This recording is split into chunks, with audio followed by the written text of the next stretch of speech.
Welcome to life hacks. ഇന്നൊരു special biryani ഉണ്ടാക്കിയാലോ? ഒരു ബലൂചിസ്ഥാൻ ബിരിയാണി. ഓക്കെ, ബലൂച്ചി ബിരിയാണി അത് നമ്മുടെ കേരള സ്റ്റൈലിലേക്ക് മാറ്റി നമുക്ക് ഉണ്ടാക്കി നോക്കാം. നല്ല അടിപൊളി ടേസ്റ്റാണ്. നമ്മുടെ അറബിക് ബിരിയാണിയുടെ മസാലയുടെ അതേ ടേസ്റ്റ്, അല്ലെങ്കിൽ അതിൻ്റെ ചെറിയൊരു സാമ്യമുള്ള ടേസ്റ്റാണ്, പക്ഷേ നല്ല സൂപ്പറാണ്. അപ്പോൾ ഇതിന് ആദ്യമേ വേണ്ടത് നമുക്കൊരു സ്പൈസ് മിക്സ് ഉണ്ടാക്കണം. നമുക്ക് സാധാരണ നമ്മുടെ വീട്ടിൽ കിട്ടുന്ന സ്പൈസസ് തന്നെയാണ് നമ്മളിതിന് ഉപയോഗിക്കുന്നത്. അപ്പോൾ ഇതിൻ്റെ കറക്റ്റായിട്ടുള്ളൊരു വീഡിയോ, അതിൻ്റെ ലിങ്ക് ഡിസ്ക്രിപ്ഷൻ ബോക്സിലുണ്ട്. അത് കണ്ടിട്ട് നിങ്ങൾക്ക് ഉണ്ടാക്കാം, അല്ലെങ്കിൽ ഈ ഇൻഗ്രീഡിയൻസ് വായിച്ചിട്ടാണെങ്കിലും നിങ്ങൾക്ക് ഉണ്ടാക്കാവുന്നതേ ഉള്ളൂ. ഇതിൽ കസൂരി മേത്തി എല്ലാവർക്കും കിട്ടുന്നില്ല എന്നുണ്ടെങ്കിൽ നമുക്ക് നമ്മുടെ വേപ്പില അല്ലെങ്കിൽ കറി ലീവ്സ് വെച്ചിട്ടായാലും നമുക്ക് ഉണ്ടാക്കാവുന്നതേ ഉള്ളൂ. ഇപ്പോൾ മല്ലി, ജീരകം, കുരുമുളക്, പിന്നെ കസൂരി മേത്തി ഇതിലെടുത്തിട്ടുണ്ട്. അതുപോലെ ഇവയെല്ലാം വറുത്ത് നന്നായി പൊടിച്ച് മസാലയാക്കി വെക്കാം. ഈ മസാല കേടുകൂടാതെ ഒരുപാട് നാൾ നമുക്ക് സൂക്ഷിച്ച് വെക്കാൻ പറ്റും. ഈ മസാല ഉണ്ടാക്കി കഴിഞ്ഞാൽ വളരെ എളുപ്പമാണ്. പിന്നെ നമ്മുടെ ബിരിയാണി വളരെ എളുപ്പത്തിൽ നമുക്ക് ഉണ്ടാക്കാവുന്നതേ ഉള്ളൂ. അപ്പോൾ നമ്മുടെ മസാല റെഡി ആയിട്ടുണ്ട്. ഇനി നമുക്ക് ചിക്കൻ മാരിനേറ്റ് ചെയ്യാം. അപ്പോൾ ചിക്കൻ മാരിനേറ്റ് ചെയ്യാനായിട്ട് നമ്മളിവിടെ ഒരു കിലോ ചിക്കനാണ് എടുത്തിരിക്കുന്നത്. അത് ചെറുതായിട്ടൊന്ന് വരഞ്ഞ് വെച്ചിട്ടുണ്ട്. പിന്നെ നമുക്ക് വേണ്ടത് മസാല വേണം. അത് നമ്മൾ ഈ വലിയ സ്പൂണിൽ, അതായത് ടീസ്പൂണല്ല, ഇത് ടീസ്പൂണാണ്, വലിയ സ്പൂണിൽ ഒരു വലിയ 2 സ്പൂൺ മസാലയാണ് 1 കിലോ ചിക്കന് നമ്മൾ എടുക്കുന്നത്.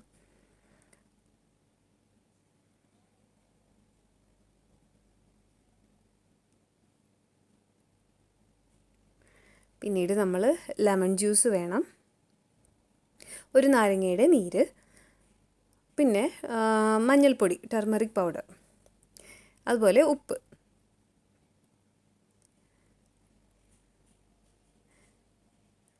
നന്നായി മിക്സ് ചെയ്ത് എത്ര സമയം വയ്ക്കാൻ പറ്റുമോ അത്രയും വയ്ക്കുക. മിനിമം ഒരു മണിക്കൂർ മാരിനേറ്റ് ചെയ്ത് വയ്ക്കുക. ഗ്രേവിക്ക് വേണ്ടി നമ്മൾ 3 സവാള ഗ്രേറ്റ് ചെയ്തെടുത്തു. അതിലേക്ക് കുറച്ച് ഉപ്പ് ചേർക്കുക. അതിനുശേഷം അതിലെ വെള്ളം നന്നായി ഊറ്റിക്കളയുക.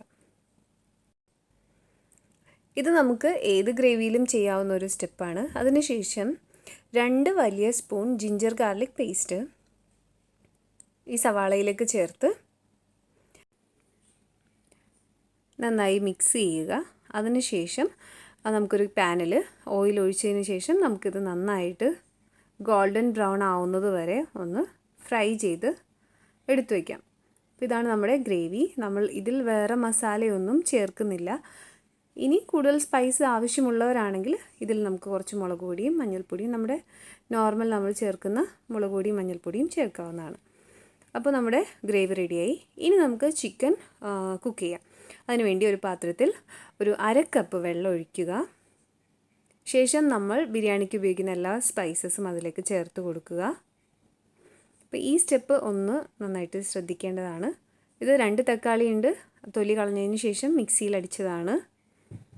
അത് ചേർത്ത് കൊടുക്കുക.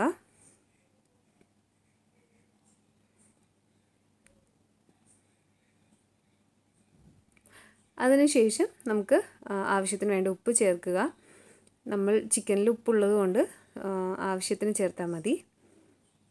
അതിനുശേഷം നമ്മൾ മാരിനേറ്റ് ചെയ്ത് വെച്ചിരിക്കുന്ന ചിക്കൻ പാനിലേക്ക് നിരത്തി വയ്ക്കുക.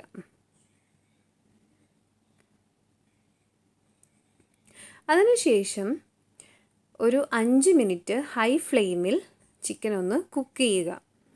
ഈ സമയത്ത് 2 സ്പൂൺ യോഗട്ട്, അതുപോലെ സവാള, നമ്മൾ എടുത്തു വെച്ചിരുന്ന ഗ്രേവി, അത് മിക്സ് ചെയ്ത് ഒരു 5 മിനിറ്റ് ഹൈ ഫ്ലെയിമിൽ വയ്ക്കുക. അതിനുശേഷം ഒരു 2 ടീസ്പൂൺ ഓയിൽ ഒഴിച്ചു കൊടുക്കുക. ഈ സമയത്ത് നമുക്ക് ഗ്രീൻ ചില്ലി ചേർക്കാവുന്നതാണ്. അതിനുശേഷം ഇത് മൂടി വെച്ച് ഒരു 5 മിനിറ്റ് വേവിക്കുക. അതിനുശേഷം തീ ഓഫ് ചെയ്ത് വയ്ക്കുക. ഇനി നമുക്ക് അരിയുടെ കാര്യങ്ങൾ നോക്കാം. അരി നമ്മൾ ഇതിൽ 1 കിലോ ചിക്കന് നമ്മൾ 750 ഗ്രാം അരിയാണ് എടുക്കുന്നത്. അതായത് ഇതിൽ 3 ഗ്ലാസ് അരിയാണ് എടുക്കുന്നത്. അങ്ങനെ അരി ഒരു 20 മിനിറ്റ് മുമ്പ് നമുക്ക് സോക്ക് ചെയ്ത് വയ്ക്കാം. അങ്ങനെ 20 മിനിറ്റ് കഴിയുമ്പോൾ നമുക്ക് വെള്ളം ചൂടാവുമ്പോൾ അരിക്ക് വേണ്ട അതിലേക്ക് സ്പൈസസ് ചേർക്കാം. നമ്മളുടെ അരി ചേർത്ത് കൊടുക്കാം. നമ്മൾ നോർമൽ ബിരിയാണി ഉണ്ടാക്കുന്നത് പോലെ നമ്മളിത് ഊറ്റിയെടുക്കുകയാണ് ചെയ്യുന്നത്. അപ്പോൾ ആവശ്യത്തിന് ഉപ്പ് ചേർക്കാൻ മറക്കരുത്. ഇനി നമുക്ക് ഈ ചിക്കൻ നമ്മൾ ഓഫ് ചെയ്ത് വെച്ചിരിക്കുകയാണ് 5 മിനിറ്റും അത് കഴിഞ്ഞിട്ട് ഒരു 5 മിനിറ്റ് 10 മിനിറ്റ് കുക്ക് ചെയ്ത ചിക്കനാണ്. അത് ഓഫ് ചെയ്ത് വെച്ചിരിക്കുകയാണ്, ഫ്ലെയിം ഓഫാണ്. ഇനി ഒരു 50% അരി വേവുമ്പോൾ, അതായത് അരിയുടെ സൈസ് കുറച്ച് വലുതായി വരുമല്ലോ, ആ ഒരു സമയത്ത് തന്നെ, ഒരിക്കലും അതിലും കൂടരുത്. അപ്പോൾ തന്നെ നമുക്ക് ഈ ചിക്കൻ്റെ മുകളിലേക്ക് അരി എടുത്ത് ഇടാവുന്നതാണ്. കൂടുതൽ ചോറുണ്ടെങ്കിൽ നമുക്ക് 1-2 ലെയറായിട്ട് ഇടാവുന്നതാണ്. ഇതിപ്പോൾ നമ്മൾ ഒരു ലെയറിലാണ് ഇടുന്നത്. അതിന് മുകളിലായിട്ട് നമ്മൾ ഫ്രൈ ചെയ്ത് വെച്ചിരിക്കുന്ന ഓണിയൻ, നമ്മുടെ കിസ്മിസ് ഇടുക. അതിനുശേഷം മല്ലിയിലയും നെയ്യും മുകളിലേക്ക് ഒഴിച്ചു കൊടുക്കുക. ഇനി ഈ പാൻ ഒരു 5 മിനിറ്റ് ഹൈ ഫ്ലെയിമിൽ വെച്ച്, നേരിട്ട് ഫ്ലെയിമിൽ വെച്ചിട്ട് നമുക്ക് നന്നായിട്ട് ഒന്ന് ബോയിൽ ചെയ്ത് എടുക്കണം. അതിനുശേഷം താഴെ വേറൊരു പാൻ വെച്ച് ഏറ്റവും കുറഞ്ഞ ഫ്ലെയിമിൽ നമുക്കൊരു 20 മിനിറ്റ് നമുക്ക് ദം ചെയ്തെടുത്തിട്ടുണ്ടെങ്കിൽ നമ്മുടെ ബിരിയാണി റെഡിയാവും. അപ്പോൾ തീരെ എയർ പുറത്തേക്ക് കടക്കാത്ത വിധം നമുക്ക് എന്തെങ്കിലും വെയിറ്റ് മുകളിൽ കയറ്റി വെക്കുകയാണെങ്കിൽ കുറച്ചുകൂടി നന്നായിരിക്കും. അങ്ങനെ ഒരു 20 മിനിറ്റിന് ശേഷം നമ്മുടെ ബിരിയാണി ഇവിടെ റെഡി ആയിട്ടുണ്ട്. നമ്മളിവിടെ ജീരകശാല റൈസാണ് എടുത്തിരിക്കുന്നത്. ഒരു ചോറ് പോലും ഒട്ടിയിട്ടില്ല, നല്ല കറക്റ്റ് പാകമാണ്. അതുപോലെ അടിയിലായാലും ഒരു നനവോ അങ്ങനെയൊന്നും ഇല്ലാതെ നല്ല ഡ്രൈ ആണ്, എന്നാൽ നല്ല ജ്യൂസിയാണ്. അതുപോലത്തെ ഒരു ബിരിയാണിയാണ്. അപ്പോൾ എല്ലാവരും ട്രൈ ചെയ്ത് നോക്കുക, നിങ്ങളുടെ കമൻറ്റ്സ് അറിയിക്കുക. ഇനി ഇതുപോലത്തെ വെറൈറ്റി ഡിഷസ് നിങ്ങൾക്ക് കാണാൻ ആഗ്രഹമുണ്ടെങ്കിൽ നിങ്ങൾ എന്തായാലും സബ്സ്ക്രൈബ് ചെയ്യുന്നതോടൊപ്പം തന്നെ ആ ബെല്ലൈക്കൺ കൂടി ക്ലിക്ക് ചെയ്യുക. അപ്പോൾ നമ്മുടെ വീഡിയോസ് നമ്മളിടുന്ന അന്ന് തന്നെ നിങ്ങൾക്ക് കാണാൻ സാധിക്കുന്നതാണ്. അപ്പോൾ ഉണ്ടാക്കി നോക്കിയാൽ തീർച്ചയായിട്ടും കമൻറ്റ്സ് പറയാം. അപ്പോൾ താങ്ക്സ് ഫോർ വാച്ചിങ്.